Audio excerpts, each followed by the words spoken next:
Onassis Foundation.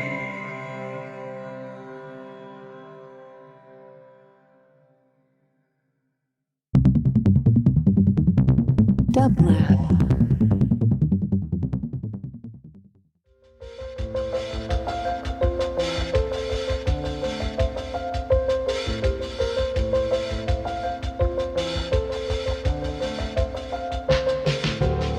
Welcome to the Quarantine Tapes, a daily podcast from Onassis LA and Dublab.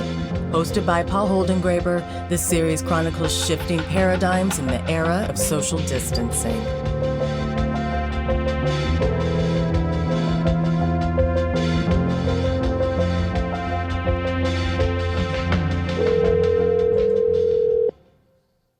Hello, could I please speak with Bill McKibben?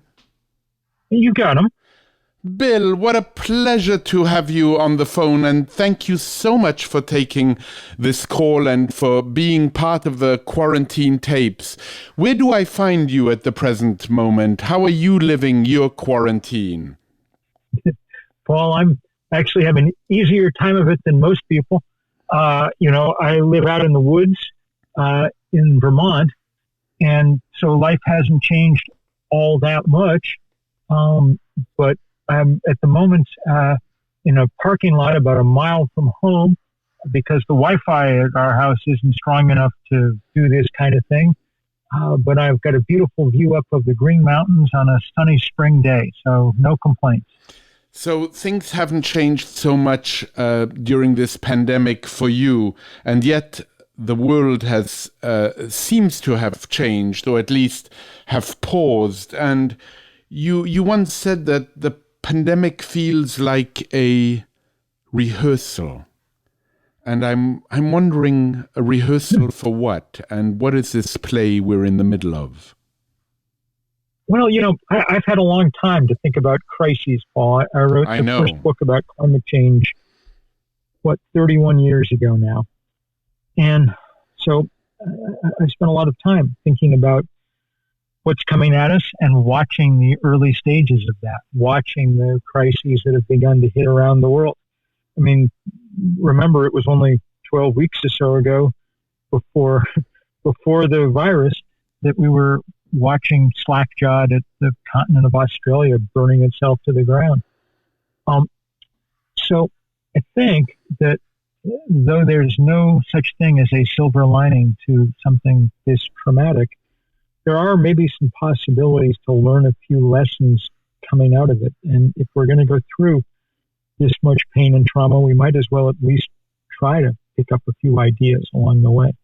What are some of the few ideas or lessons we can learn, understanding very well that a silver lining might be distasteful, to say the least, but perhaps there are, I always like phrasing it in the way Gershom Scholem might have phrased it.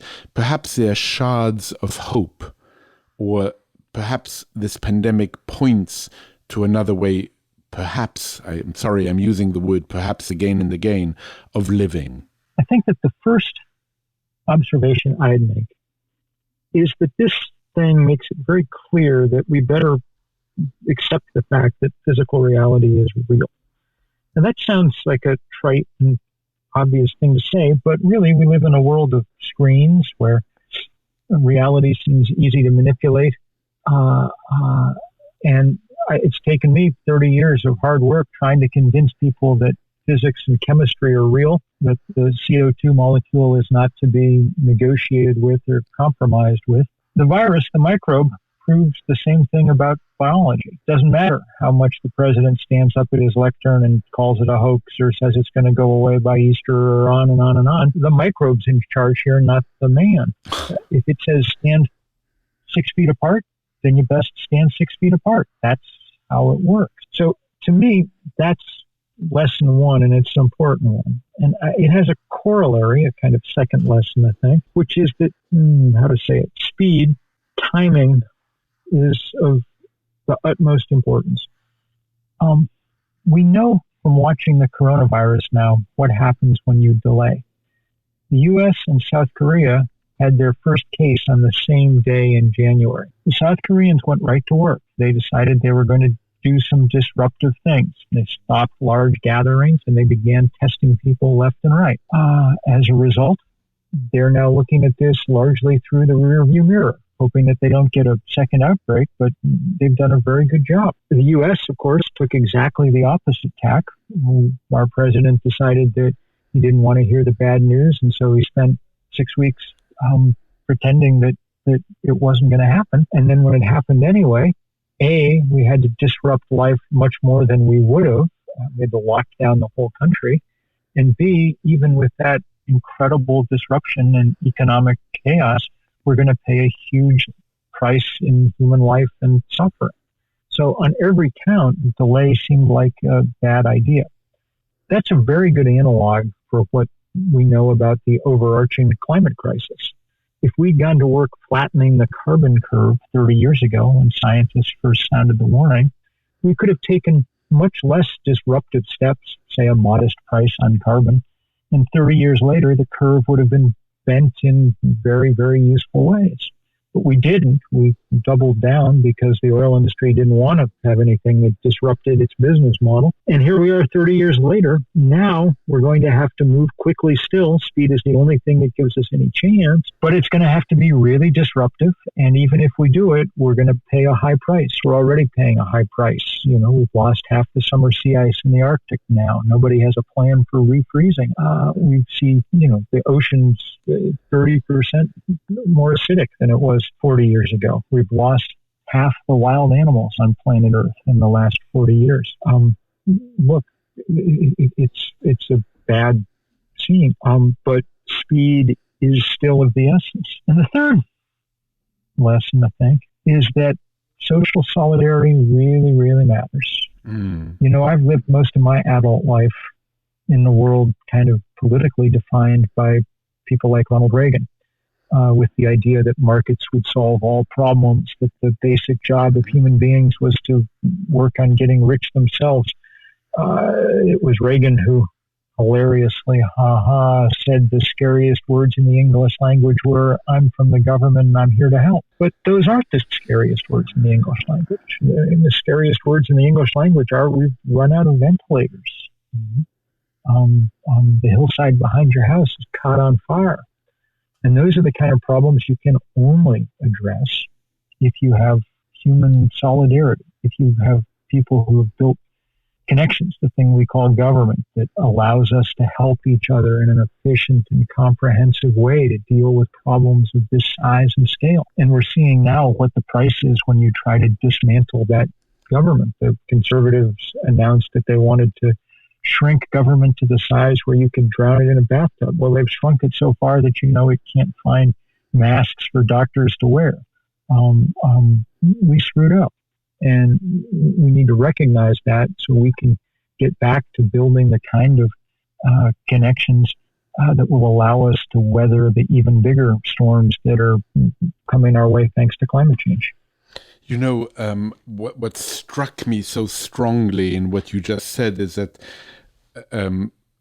you spoke about language.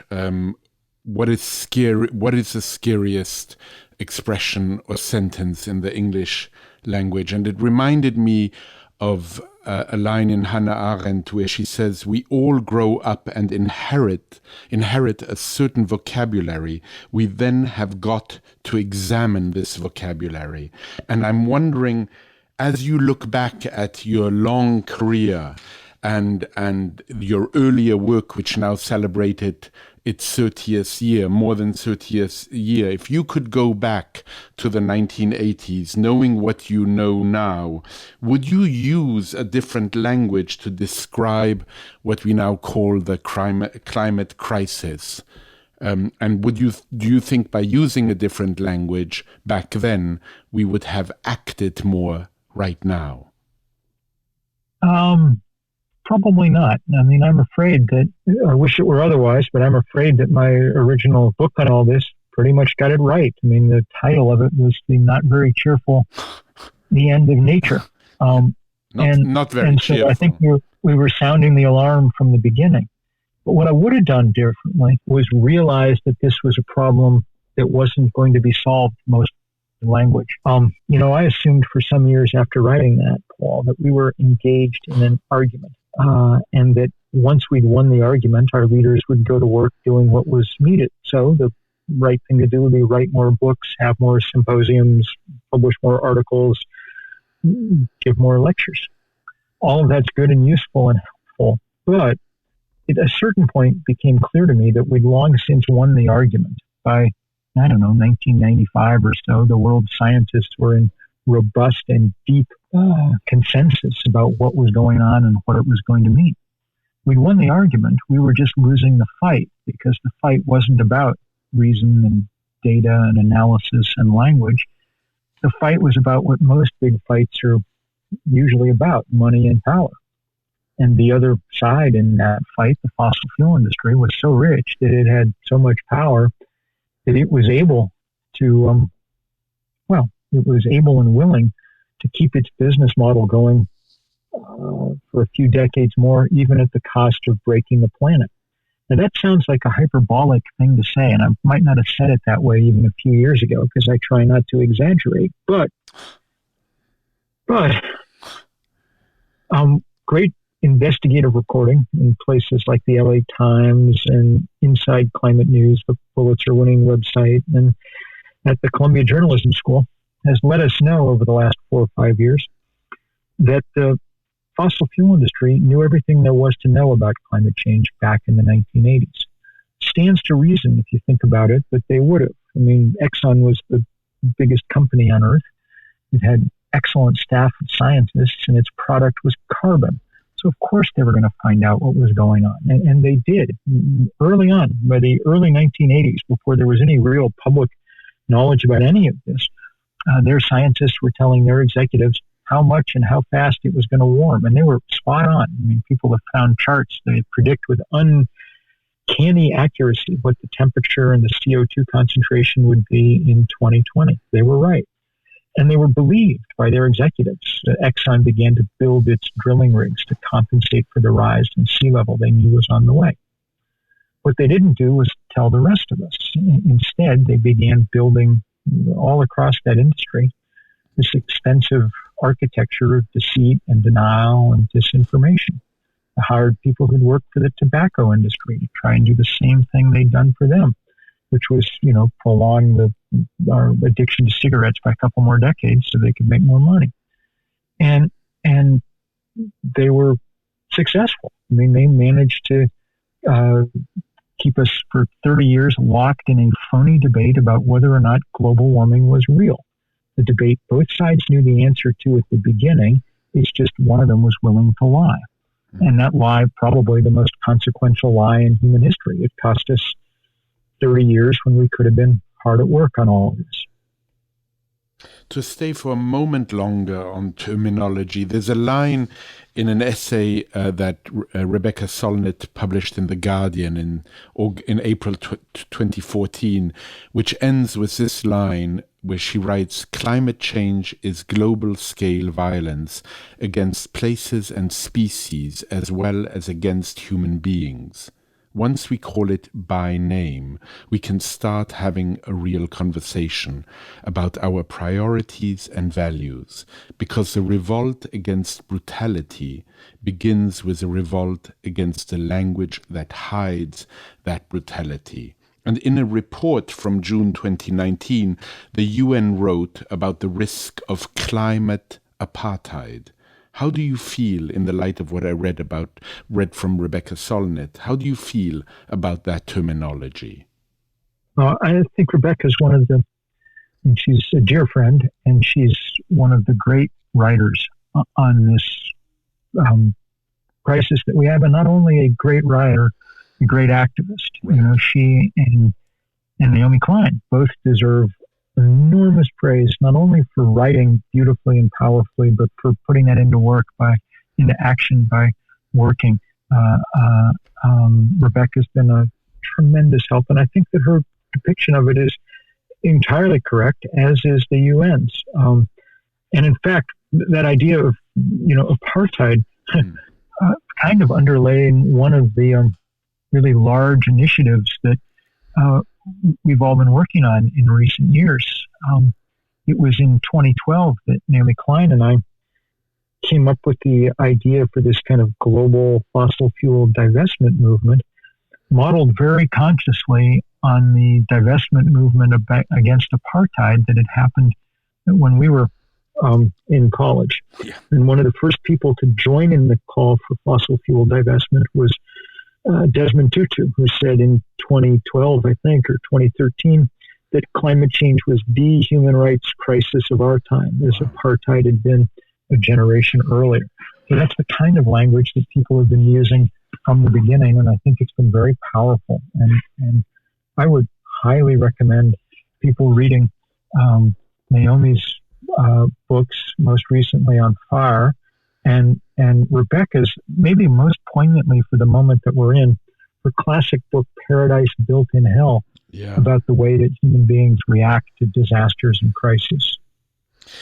You have advocated for civil disobedience, and what might that look like in this moment of social distancing? Well, it's very hard to do sort of classic civil disobedience in under current circumstances. And in some ways, that's sad. Earth Day would have seen people sitting in peacefully in the lobbies of at least a couple of thousand Chase Bank branches around America, because Chase Bank is the largest funder of the fossil fuel industry, and we need them to stop. That couldn't happen, so people did the best they could. Virtual digital takeovers of Facebook pages of bank branches around the country, that kind of thing. And I got to say, some of the pressure on the financial institutions is really starting to pay off. This week, in a kind of, in a fairly remarkable moment in the climate crisis, Chase announced that it would not be renominating Lee Raymond as its lead independent director on its board. Lee Raymond was, before he retired, the CEO of Exxon precisely in the years that I was describing before. And then he went on to be the lead independent director of the biggest fossil fuel lender on earth. So his ability to influence events is coming to an end, and that may have practical consequences, and it definitely has symbolic ones. We're turning some corners. Now, whether we're turning them fast enough or not is a different question.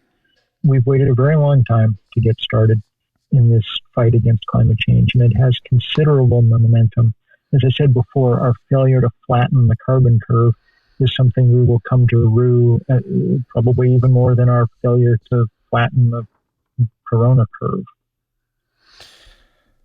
I heard in what you said, particularly in the latter part of what you said, that having hope is truly hard because time is running out. And yet I keep thinking of Chomsky's extraordinary comment where he says, optimism is a strategy for making a better future, because unless you believe that the future can be better, you are unlikely to step up and take responsibility for making it so. And I feel it's really important, even if one were to be despairing, to keep some hope that this planet can revive. Do you think that's possible? Or have we just run out of time? No, I think, look, stopping climate change is not one of the options anymore. The planet's already warmed a degree Celsius, and it's almost certainly going to warm another degree Celsius, and that'll be very difficult to deal with. It will come with real and tragic implications. But on current path, our current trajectory, we're going to warm the planet 3 or 4 degrees Celsius. And if that happens, the science really indicates we have no chance of keeping civilizations as we've known them. So there remains much to fight for, and apparently at least some narrow window in which to fight for it. The Intergovernmental Panel on Climate Change, the world's climate scientists, released a report in October of 2018 saying that we had until 2030 to make fundamental transformations in our energy system, which they defined as cutting emissions about in half, if we wanted to have any hope of meeting the targets we set at the Paris Climate Accords. So 10 years is not a long time to cut our emissions in half. We'd have to be seeing emission cuts of the kind we've seen during the pandemic, and we'd have to see them continuing for the next several years. That's very hard. It's not technologically impossible because the engineers have done such a good job of bringing down the price of solar and wind energy that we have, there's no technical or economic thing that stands in the way, but there's an immense amount of vested interest that stands in the way, and that's what we have to get at. On March 20th, you wrote an essay for The New Yorker, which I truly liked enormously, called "If We're Bailing Out Corporations, They Should Bail Out the Planet." Now that trillions have been distributed, where did the money go? Well, as one might have predicted with Mr. Trump and Mr. McConnell in charge, it didn't go. We didn't do the things with it that we could have. As long as we're giving huge amounts of public money to corporations, the public has a right to ask some things in return. And so in some parts of the world, airlines that are getting bailouts are being told that they have to be able to reduce their CO2 emissions per mile traveled or per passenger by half, over the next decade. In the same way that the automobile industry was told when it was bailed out in 2008 that it would have to agree to strict increases in automobile mileage. That was probably the most important thing that Obama got done on climate change. And of course, Trump is now doing his best to undo it. So those are the kind of requirements one should be making. We shouldn't be bailing out oil and gas companies. We've given them hundreds of billions of dollars in subsidies over the years. They've made enormous profits for their shareholders, and we shouldn't be bailing them out, but we should be taking the workers who work at them and giving them new jobs. And in some places, that's happening. The Canadian government set aside several $1 billion to take unemployed oil field workers in Alberta and Saskatchewan and put them to work capping the abandoned oil wells that dot those provinces and that spew methane into the atmosphere. That's really constructive work done by people who need jobs, and that helps in every way. So in a more enlightened country, that's what we'd be doing too. One hopes that November will make some serious changes in this country that'll make more things like that possible. In an article you wrote for Rolling Stone in 2012, you said, "We need to view the fossil fuel industry in a new light. It has become a rogue industry, reckless like no other force on earth. It is public enemy number one. It's public enemy number one to the survival of our planetary civilization." How do you respond at this point to those who say it's perhaps not enough to isolate the fossil fuel industry, those who argue that the enemy is capitalism itself with its imperative of perpetual growth? Well, I've written a good deal about that.